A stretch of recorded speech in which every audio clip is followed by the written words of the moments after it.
안녕하세요. 네, 안녕하세요. 간단한 자기소개 부탁드립니다. 안녕하세요. 저는 임상심리 전문가 이마영이고요. 현재 서울대학교 심리학과에서 강사로 일하고 있고 최근에 떠날 수 없는 관계는 없습니다. 라는 책으로 찾아뵙게 되었습니다. 오늘 제가 궁금한 게요. 지금은 괜찮지만 결국 나에게 피해를 주는 사람들의 특징에 대해서 알 수 있을까요? 기본적으로 좀 이런 사람들은 관계에 있어서 적당한 거리가 필요한데 거리를 잘 조절하지 못하는 사람인 것 같아요. 뭔가 내가 허용하는 관계보다 지나치게 가깝게 다가오고 침투적으로 행동을 하시는 거죠. 그래서 이런 분들은 보통 자기와 타인을 잘 구분하지 못합니다. 내가 이렇게 생각하니까 너도 당연히 이렇게 생각하는 거 아니야? 이렇게 말씀하시거나 아니면 내가 이렇게 느끼니까 너도 당연히 이렇게 느껴야지 이런 식으로 많이 행동을 하세요. 그래서 이런 분들이랑 같이 있으면 나의 감정과 뭔가 욕구에 대해서 확신을 하기가 어려워지고 계속 그 사람의 패턴에 말리게 되는 그런 경우가 있는 것 같습니다. 보통 인간관계에서 가까우면 좋은 거다라고 생각을 하기 쉬운데 거리라는 표현을 써주셨잖아요. 네네네. 그 이유가 어떤 건지 알 수 있을까요? 적당한 그 거리가 필요하다는 거는 네. 나와 타인을 조금 독립적으로 본다는 뜻이에요. 그래서 나와 타인을 조금 떨어져서 봐야지만 이 사람의 전체적인 모습을 알 수가 있죠. 근데 마찬가지로 제가 뭐 지나치게 가까운 거리를 예로 들기는 했는데 어떤 분들은 지나치게 거리가 먼신 분들도 있어요. 이런 분들은 내가 아무리 애를 쓰고 노력을 해도 좀처럼 이렇게 나의 노력에 반응을 하지 않아요. 그래서 굉장히 회피적이시기 때문에 어떤 문제가 생겼을 때도 그냥 그 상황을 회피해버리거나 아니면 그냥 갈등을 덮고 넘어가려는 이런 모습을 보이시는데 이런 사람들이랑 사실 같이 있어도 뭔가 내가 사랑받지 못하는 존재인 것 같고 이 관계를 유지하기 위해서는 뭔가 나만 애를 쓰고 노력해야 한다는 그런 마음이 들죠. 그래서 이렇게 뭐 지나치게 가깝거나 지나치게 이런 먼 거리를 형성하시는 분들이랑은 서로를 존중하면서 우호적인 그런 관계를 굉장히 맺기가 어렵습니다. 이게 지나치게 가까운 거리라고 하면은 내가 진짜 힘든 상황에서도 나처럼 힘들어 해줄 사람이라고 느껴질 것 같거든요. 때로는 그런 모습도 보여줄 것 같아요. 근데 그런 사람이 결국에 나한테 피해를 줄 수도 있다라는 말씀이라고 이해를 해도 될까요? 그쵸. 내가 힘들 때, 물론 그 나를 위로해주고 공감해주는 사람이 필요하지만, 공감이라는 거는 완전히 이 사람과 똑같이 느끼거나 행동하는 게 아니라, 너의 입장이 그렇다면은, 충분히 힘들 수 있겠구나. 이렇게 한 발짝 떨어져서 반응을 하는 거거든요. 그런 순간에는 내가 이 사람이 되는 게 아니라, 이 사람의 관점에서 본다는 뜻이에요.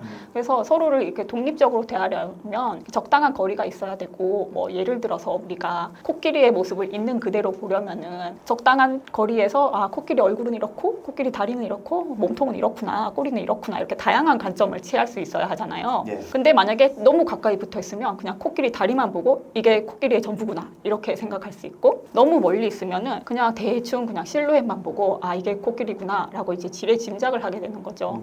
그래서 이런 거리를 잘 조절하지 못하고 너무 가깝거나 멋진 분들은 대체로 좀 자기중심적인 특징이 있으세요. 왜냐하면은 적당한 거리에서 이렇게 다양한 관점을 취하시지 못하시기 때문에 자기가 보는 그 모습만이 이게 진실이라고 믿고 그러다 보니까 이런 사람들을 옆에 있으면은 뭔가 내가 있는 그대로 존중받지 못하고 저 사람이 원하고 요구하는 것을 그냥 들어줘야만 갈등을 해결할 수가 있고 유지되는 관계가 되어버리는 거죠. 결국에 그 사람에게 내가 맞춰주는 형국이 만들어질 수 있겠네요. 네, 그렇죠. 흔히 말씀하시는 그런 가스라이팅 같은 현상도 사실 거리 조절의 문제라고 볼 수 있겠습니다. 그렇다면 이렇게 나한테 피해를 주는 사람을 미리 알아보는 방법 혹시 있다면 어떤 게 있을까요? 이 사람이 나한테 어떤 사람이고 어떤 의미인지를 알아보려면은 일단 적극적으로 좀 내가 이 사람이 어떤 사람인지 알아가 보자라는 태도로 좀 적극적으로 행동할 필요가 있습니다. 만약에 내가 어떤 행동을 취했는데 상대방이 어떻게 나오는지를 봐야지만 사실 그 사람이 어떤 사람인지 알 수 있거든요. 내가 아무런 액션을 취하지 않으면서 그래 너 어떻게 하는지 한번 보자 이런 식으로 한 발 빼고 있으면은 그 사람이 어떤 사람인지 사실 진실을 보기가 어렵죠. 그래서 만약에 예를 들어서 뭔가 사귀는 사이인데 연락이 잘 안 되는 경우가 있을 수 있잖아요. 그래서 마음이 굉장히 뭐 답답하고 불안할 수 있겠죠. 근데 여기에 대해서 만약에 예전에 내가 나랑 사귀던 사람이 바람을 펴서 환승한 경험이 있다. 이러면은 더 막 불안하고 의심이 가겠죠. 여기에 대해서 근데 한마디도 하지 않고 그냥 꽁하게 있으면서 너 어떻게 나오는지 보자. 이러면은 점점 의심이 쌓이다가 어느 순간에 그냥 그만해야겠다 하고 뭐 잠수를 타고 이별을 해버리는 그냥 자기 스스로 결정을 내리게 되는 네, 그렇죠. 그 사람은 어떤 사람인지 알 수가 없는 거죠. 그래서 이런 문제를 막으려면은 그러면은 내가 직접 까놓고 솔직하게 나의 심정을 말하고 문제를 제기해 봐야겠죠. 나 너랑 잘 연락이 안 돼서 마음이 굉장히 불안하고 걱정이 된다. 너는 어떻게 생각하냐? 이렇게 말을 하면 상대방이 그러냐, 미안하다, 잘 몰랐다, 앞으로 좀 더 신경을 쓰겠다, 뭐 이렇게 나올 수도 있고, 아니면은 나는 그런데 그 일과 중에 계속 연락을 주고받는 게 좀 힘들어, 멀티태스킹이 힘든 사람이야, 대신에 자기 전에는 우리 통화를 하고 일상을 나누도록 하자, 뭐 이런 식으로 뭐 타협점을 찾아서 얘기가 진행될 수 있겠죠. 그러면 이런 사람은 나와 좀 다르지만 맞춰갈 수 있는 사람인 거죠. 충분히 대화할 수 있고 서로의 입장에 대해서 이야기할 수 있는 관계인데, 만약에 내가 그런 문제를 제기를 했는데 상대방이 너는 뭐 그런 거 가지고 그래, 유치하다, 집착하지 마라, 너 뭐 스토커냐? 이런 식으로 나올 수도 있겠죠. 네. 그러면 이런 사람은 나랑 잘 맞지 않는 사람인 거예요. 이런 사람과 같이 있으면은 계속 내가 마음이 힘들고 나만 노력한다는 그런 느낌이 들 수 있겠죠. 그래서 상대가 어떻게 나오는지를 보고 이 사람이 나랑 잘 맞는 사람인지 아니면 내가 같이 있으면 너무 힘들고 나에게 해가 되는 사람인지를 구분할 수 있을 것 같습니다. 그리고 이 상대가 나한테 어떤 사람인지를 알아보기 위해서는 먼저 내가 나 자신에 대해서 잘 알고 있어야 합니다. 그러니까 내가 어떤 걸 좋아하고 어떤 걸 싫어하는지 알고 있고, 내가 어떤 건 참을 수 있고 어떤 건 좀 참을 수 없는지, 이런 그 자기의 선호와 가치가 있을 거예요. 여기에 대해서 기준을 가지고 있어야지 다른 사람이 어떤 행동을 했을 때 이게 나의 기준과 선호에 맞는 행동인지 아닌지를 판가름을 할 수 있겠죠. 근데 만약에 자기에 대해서 어떤 사람인지 잘 알지 못하고 성찰을 해보지 않았으면은 뭐 어떤 사회적인 기준이나 외적인 조건 같은 거에 굉장히 휘둘리게 돼요. 예를 들어서 뭐 돈도 잘 벌고 일도 열심히 하고 굉장히 성실한 그런 사람을 배우자로 만나서 결혼을 했는데, 알고 봤더니 이 사람 거의 워커홀릭인 거예요. 집에 잘 들어오지 않고 계속 일만 하는 거죠. 근데 알고 보니 나는 굉장히 이 배우자와 함께 지내는 시간이 소중한 사람일 수 있잖아요. 이럴 경우에는 결국 그 배우자는 사회적인 기준으로 봤을 때는 일도 열심히 하고 좋은 사람이지만 결국 나한테는 맞지 않는 사람이 되는 거예요. 그러니까 배우자를 선택을 하기 전에 사실은 내가 어떤 사람이고 내가 어떤 거를 참을 수 있고 어떤 걸 참을 수 없는지에 대한 좀 성찰이 있고, 그 사람이 나와 함께 갈 수 있는 사람인지 아닌지를 판단하는 그런 과정이 있어야 하는데, 자기가 자기 자신에 대해 잘 몰랐기 때문에 불행한 결혼 생활을 하게 된 거죠. 이렇게 결혼을 하고 나서 이제 상대방한테 왜 결혼했는데 계속 일만 하냐, 당신 좀 일을 줄여야 한다, 이런 식으로 나오면은 배우자는 나 원래 이런 사람인데 몰랐냐, 나한테는 일이 중요한 사람인데 너는 왜 이해하지 못하냐, 이런 식으로 이제 계속 갈등이 생기겠죠. 그러니까 나한테 해가 되는 사람인지 아니면 나에게 좋은 영향을 주는 사람인지를 알기 위해서는 내가 무엇을 중요하게 생각하고 무엇을 좀 덜 중요하게 생각하는지에 대한 가치 판단이 필요하고, 만약에 나에게 맞는 그런 기준을 가지고 선택을 했으면 거기에 대해 좀 책임지려는 그런 태도가 필요할 것 같습니다. 그런데 그렇게 자기 자신에 대한 어떤 명확한 기준이 없는 사람들도 굉장히 많은 것 같아요. 네네. 자신의 기준을 찾는 방법이 있다면 어떤 방법이 있을까요? 사실 어렸을 때 맺어온 양육자와 나 사이의 애착관계의 질에 크게 의존을 합니다. 왜냐하면 아이는 처음에 태어났을 때는 자기가 어떤 사람이고 뭘 중요하게 생각하는 사람인지 모르죠. 그런데 이제 부모가 나의 모습을 비춰주는 것에 따라서 내가 이런 사람이구나를 알게 됩니다. 예를 들어서 굉장히 좀 불안한 기질을 높게 타고난 아이가 있으면 뭔가 새로운 걸 시작할 때 힘들어 하겠죠. 그럴 때 이제 엄마가 너 지금 무섭구나, 불안하구나 이렇게 읽어주면은 나는 이런 상황에서 불안함을 느끼는 사람이구나 이렇게 알게 되는 거죠. 그리고 부모가 이제 그 아이가 가지고 있는 특징에 대해서 여러 가지 관점에서 비춰줄 수 있어요. 네. 그래, 너는 좀 새로운 걸 시작할 때는 좀 어려워하는 아이야. 그렇지만 또 이 점이 장점이기도 해. 네가 대신에 조심성이 많고 신중하니까 이런 점은 네가 살아가면서 도움이 될 때도 있을 거야. 이렇게 아이의 모습을 전체적으로 비춰주면은 나는 이런 특징을 가지고 있고 이런 특징을 가지고 있어도 괜찮구나, 내가 어떤 사람인지를 이제 받아들이게 되는 거죠. 그런데 만약에 이런 좀 양질의 상호작용이 없었다면은 아이가 자기가 어떤 사람인지 알 기회가 없는 거죠. 그래서 내가 어떤 대인관계에서 힘들어하는 모습이 있다면은 내가 좀 과거에 나의 그 양육자와 어떤 애착관계를 형성해야 하는지를 좀 잘 돌아보고, 어떤 점이 좀 나를 알아가는데 부족했을까를 성찰해보고 그 부족했던 면을 좀 보완하려는 그런 시도가 있어야 할 것 같습니다. 애착관계에 대해서 말씀해 주셨는데, 이미 그렇게 애착관계가 불안정 애착으로 성장한 사람 같은 경우는 어떻게 그러한 나에 대한 기준을 명확하게 성인이 된 후에 세울 수 있을까요? 자기 마음을 알아차리기 위해서 책을 보듯이 그렇게 독자의 관점에서 좀 보라고 말씀을 드려요. 그래서 내 마음속에서 어떤 일이 일어났는지를 가만히 관찰자의 시점에서 보는 거예요. 네. 책을 읽듯이. 아, 내 마음이 지금 불편하구나. 아, 내가 지금 이런 생각을 하네. 그리고 나 지금 힘들구나. 이거를 좀 떨어진 거리에서 남의 시선에서 한번 봐보는 거죠. 그런 걸 위해서 이제 조금 일기 쓰기 같은 것도 도움이 될 수 있는데 일기를 쓸 때 내가 오늘 어땠어 이렇게 나의 관점에서 쓰는 게 아니라 마치 저널리스트나 뭔가 기자가 된 것처럼 3자의 관점에서 일기를 써보는 거예요. 아, 나는 지금 이런 상황에 있었고 이런 상황에서 이 사람은 이런 행동을 하고 이렇게 느꼈다. 이런 식으로 3자의 관점에서 책을 보듯이 이렇게 내 마음을 읽어가는 연습이 도움이 됩니다. 이런 거를 좀 심리학적인 관점에서 약간 마음 챙김이라고 하기도 해요. 예를 들어서 지금 유튜브 영상을 보고 계시는 분들도 지금 영상을 보시면서 내가 지금 이 영상을 보면서 이러한 감정과 느낌을 느끼고 있구나라고 인지하는 것도 마음 챙김의 하나의 종류라고 볼 수 있겠네요. 그렇죠. 그래서 내가 이 영상 보면서 나도 여기에 공감하고 있구나 뭐 이런 생각을 할 수도 있고 이거 내 얘기 듣는 것 같은데 라고 이렇게 느낄 수 있는데 그걸 그때그때 알아차리는 거죠. 내가 불안정 애착이라서 내 주변에 나에게 피해를 줄 만한 사람들 밖에 없는 경우도 있을 것 같아요. 이런 상황이라면 내가 어떤 노력으로 이런 상황을 극복할 수 있을까요? 사실 뭐 그 애착 관계에서는 아무래도 그 부모의 역할이 굉장히 많은 영향을 미치죠. 그런데 앞으로 내가 맺어가는 관계에서는 그 책임이 좀 나에게 있다는 것을 받아들일 필요가 있는 것 같아요. 과거에는 부모의 책임이었지만 성인이 되고 나서는 이제 내 인생이니까 내 책임이다.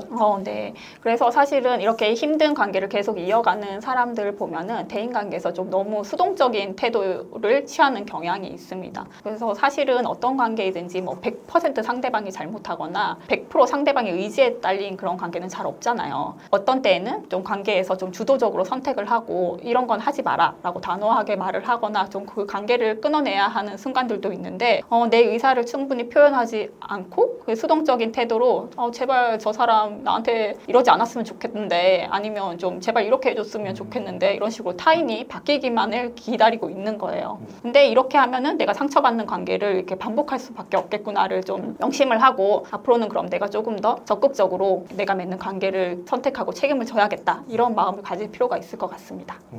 사실 여기서 제가 궁금한 것 중에 하나가 내 책임이라고 얘기를 해주셨는데 그걸 받아들이지 못하시는 분들도 많이 있을 것 같아요. 내가 어렸을 때 그렇게 자란 게 부모 탓이지 왜 내 탓이야? 난 지금 부모가 굉장히 미운데? 라고 생각하시는 분들도 있을 것 같거든요. 그런 분들에게 좀 어떤 조언이 필요할까요? 그런데 여기에서 말하는 그 책임이라는 것은 그 원인을 돌리는 것이 아닌라는 거를 좀 분명히 할 필요가 있는 것 같아요. 그러니까 이것이 내 책임이라고 해서 내가 잘못했다는 뜻이 아니에요. 그러니까 내가 지금 이런 관계를 맺고 있는 건 여러 가지 이유가 있겠죠. 부모님으로부터 받은 그런 영향도 있을 것이고 또 상대방의 어떤 특징도 나한테 영향을 미칠 거예요. 상대방이 잘못한 목도 있는 거죠. 그리고 내가 어떻게 기여하는 부분도 있을 거예요. 그러니까 여러 가지 요소들이 모여서 지금 내가 이런 관계 패턴을 맺고 있는 건데 여기서 내 책임이라는 거는 그게 내 잘못 때문이라는 게 아니라 내가 내 인생을 바꿀 수 있는 키를 잡고 있다는 그런 자세예요. 이것이 내 잘못이 아니더라도 내가 원하는 인생을 살기 위해서는 내가 행동해야만 한다.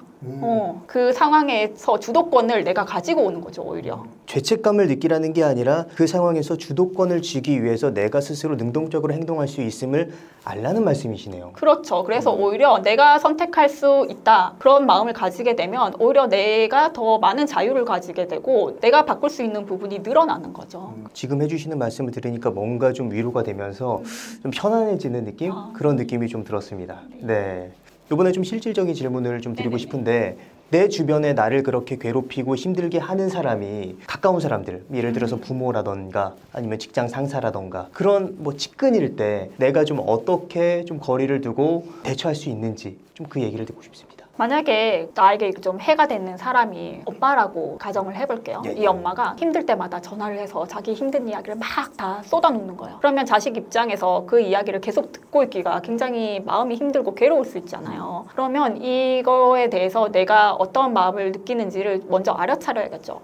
내 마음이 좀 너무 불편하고 계속 들어주니까 나도 너무 힘들어. 나를 뭔가 좀 보호하기 위해서 어떤 액션을 취해야겠다라고 마음먹을 필요가 있겠죠. 그러면 실제적으로 내 마음 상태 상태를 상대방이 알 수 있게끔 이렇게 확실하게 표시를 해줘야 되죠. 예를 들어서 내가 상대방과 원하는 거리가 어느 정도인지에 따라서 좀 다른 행동을 취할 수 있을 것 같아요. 만약에 내가 엄마가 나를 힘들게 하지만 그래도 나는 엄마를 사랑하는 마음이 크고 엄마를 그렇게 크게 상처받게 하고 싶지 않고 조금만 좀 떨어져 있고 싶다라고 하면은 엄마한테 엄마 지금 내가 10분밖에 시간이 없으니까 10분 동안만 이야기를 들어드릴게요. 10분 후에는 끊어야 돼요. 이 정도로 말하면서 그 엄마의 요구를 살짝 벗어날 수 있겠죠. 그런데 이런 방법을 시도해도 이게 통하지가 않는다. 그러면 이제 조금 더 강력하게 자기 의사를 표현해야겠죠. 엄마 내가 요즘 좀 나도 마음이 힘들고 그래서 엄마 이야기를 들어줄 여유가 없어요. 내가 좀 마음의 여유가 생기면 연락을 받을게요. 라면서 조금 더 단호한 액션을 취할 수 있겠죠. 그런데 만약에 이렇게 해도 엄마가 막 나를 계속 비난하고 계속 전화를 한다 그러면은 이럴 때는 조금 더 강하게 아예 뭐 전화를 받지 않는다거나 당분간 이렇게 차단한다거나 좀 강력한 액션을 취해야겠죠. 근데 주의할 것은 기본적으로 이 상대방은 이 거리를 나를 존중하면서 조절을 하지 못하는 사람이라는 걸 인지를 하고 내가 조절해야 한다는 거를 좀 받아들일 필요가 있어요. 그래서 나는 어느 정도의 거리를 원하는가를 생각을 해보고 한 이 정도면은 조금 부드럽게 조금 더 멀리 해 가야겠다 생각하면 조금 더 단호하게 이렇게 행동을 해야겠죠. 사실 굉장히 인상 깊었던 게 떠날 수 없는 관계는 없습니다 라는 게 책 제목이시잖아요. 네.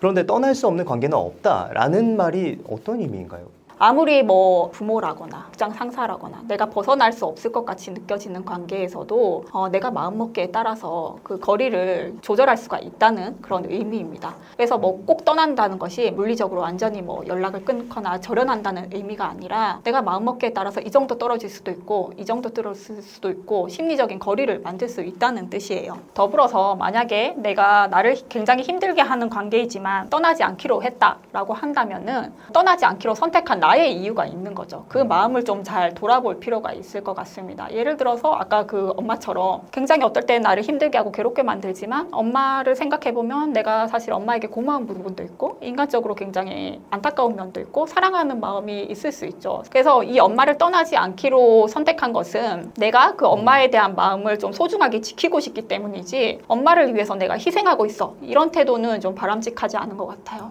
내가 상대 때문에 지금 희생하고 있다고 생각하면 굉장히 억울하고 분노가 쌓여서 결국은 이 관계를 지속하지 못하게 돼요.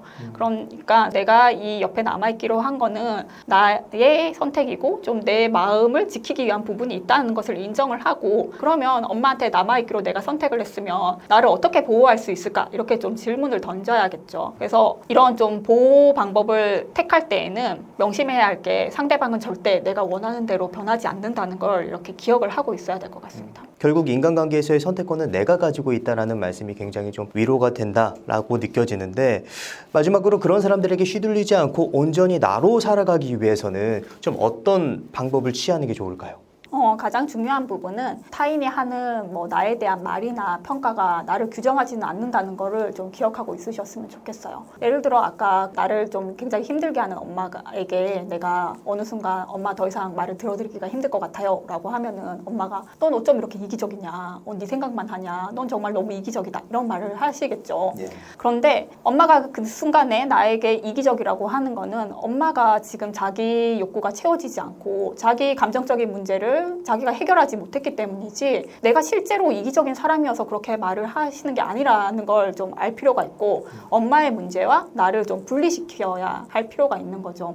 엄마는 나의 그렇게 일부만 보고 있겠지만 나는 나를 좀 전체적으로 봐줘야겠죠. 엄마가 지금 너무 힘든 순간에는 엄마의 말을 이렇게 거절을 했지만 또 어떤 때는 성심성의껏 들어드렸던 나도 있고 그리고 또 다른 관계에서는 기꺼이 내가 도움을 주고 배려를 하는 그런 모습도 있고 나는 여러 가지 모습을 가지고 있는 사람인데 엄마는 지금 나의 일부만 보고 나를 판단하고 있구나 라는 생각을 가지시고 조금 나를 전체적인 관점으로 볼 필요가 있을 것 같습니다. 자, 그럼 마지막으로 하고 싶으신 말씀이 있으시면 어떤 게 있을까요? 아마 그 부모를 비롯해서 힘든 관계 때문에 그 고통스러운 시간을 겪고 계신 분들이 많이 있으실 것 같습니다. 문득문득 그런 기억들이 떠올라서 괴로울 때도 있을 텐데요. 그런 기억을 완전히 잊고 살 수는 없겠지만 그런 기억이 떠오를 때 내가 이런 힘든 기억을 안고도 참 잘 버텼구나 이렇게 좀 기특한 마음을 내주셨으면 좋겠고 물론 그 피할 수 있는 상처였다면 좋았겠지만 인생에서는 항상 뭔가 내가 선택할 수 있고 통제할 수 없는 부분이 존재하는 것 같아요. 그런 부분들을 하지만 겪으면서 조금 더 내 마음이 단단해지고 유연해지는 그런 부분이 있는 것 같거든요. 그런데 아직까지 내가 그런 지점에 이르지 못했더라도 너무 나를 다그치지 말고 아, 나는 지금 아프고 있구나. 아직까지 상처를 회복하려는 시간이 좀 필요하구나. 이렇게 조금 스스로에게 감대하게 대해주셨으면 좋겠어요. 그리고 마지막으로 한 번 사는 인생이기 때문에 나를 위해서 살아도 괜찮다. 이런 마음으로 자기가 원하는 인생을 용기 있게 살아가시면 좋을 것 같습니다. 감사합니다. 감사합니다. 네, 오늘 이마영 선생님을 모시고 우리가 인간관계에서 나에게 피해를 줄 사람을 미리 알아보는 방법과 온전히 나로 살아가는 방법에 대한 이야기를 들어봤습니다. 그럼 오늘의 심리학은 여기까지 하도록 하겠습니다. 좋은 말씀 해주셔서 감사합니다. 감사합니다. 네, 감사합니다.